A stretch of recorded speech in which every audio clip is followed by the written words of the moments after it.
World News in 5. Right now. News and developments making headlines around the world in 5 minutes. World News in 5. Here on Radyo Pilipinas World Service.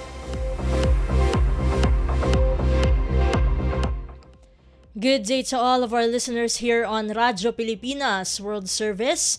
This is World News in 5 and I'm your host, Steph Vicente. Israeli President Isaac Herzog is set to arrive in Australia on Monday, where he is expected to receive both a warm welcome and strong protest.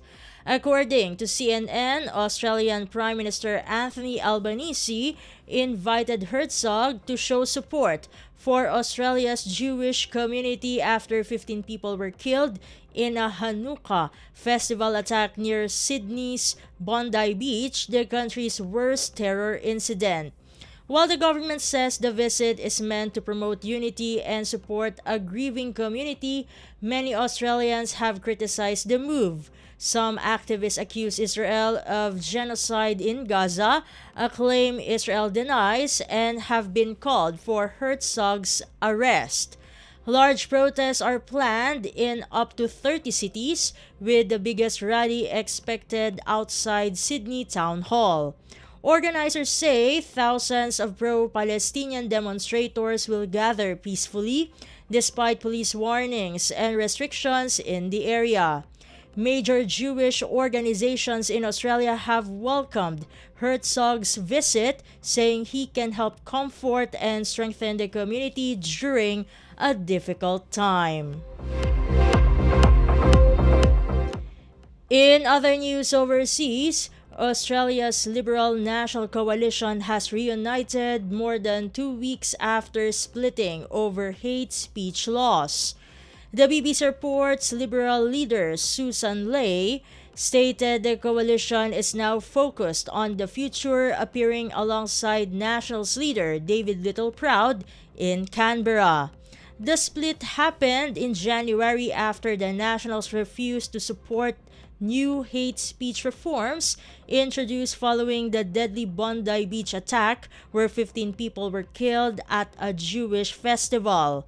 The Nationals said the laws threatened free speech, while the Liberals backed the government's proposal.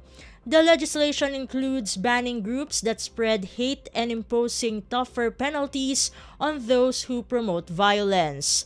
The disagreement marked the coalition's second split in less than a year. Both parties have now agreed to work together again, with a deal that prevents either side from overturning joint decisions in their shadow cabinet. The coalition is under pressure after a major election loss and rising support for the anti-immigration One Nation Party. And finally, India is preparing for a major shake-up in the global weight loss drug market as the patent for semaglutide expires in March. CNN reports semaglutide is the key ingredient in Novo Nordisk popular drug Ozempic, which helps reduce appetite. Once the patent ends, Indian drug makers plan to produce cheaper generic versions. Analysts predict prices in India could drop by as much as 90%, potentially triggering a price war and expanding access worldwide. Industry leaders say companies are ready to release the drugs as soon as the patent expires. India, often called the pharmacy of the world, could once again become a major supplier of affordable medicines. The move could also have a big impact at home as India faces rising rates of obesity and diabetes, with hundreds of millions of adults expected to be overweight by the year 2050.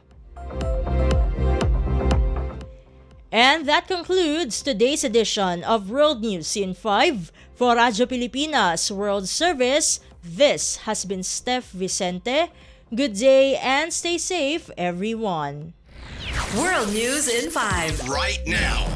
News and developments making headlines around the world in 5 minutes. World News in 5. Here on Radyo Pilipinas World Service.